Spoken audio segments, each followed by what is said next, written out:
I've tried a few more refinements this week, and please, thanks to those who've let me know so far what they think. I would love to know some more about what you guys think about this. I love feedback, so please send me a message, drop me a comment on YouTube, on the Facebook Live, somewhere around. Brilliant, thank you. So, Trumponomics to discuss once more. Highly effective domestic policy this week, followed by geopolitical friction and diplomatic failures. Basically business as usual, realistically, with Mr. Trump in charge. But the tariff-funded Farmer Bridge Assistance Programme was announced. $12 billion of one-off support for commodities. Fairly classic protectionism. This generally runs alongside a tariff strategy.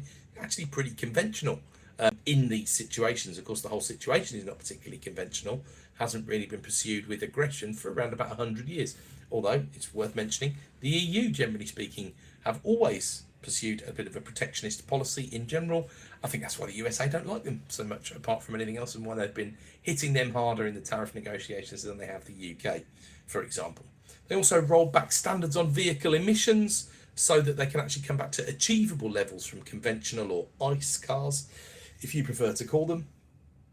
Deregulation in the automotive sector in the US will now be difficult to reverse, even if, as is possibly suspected, the Republicans lose control of various parts of the administration in the midterms that are coming up in 2026.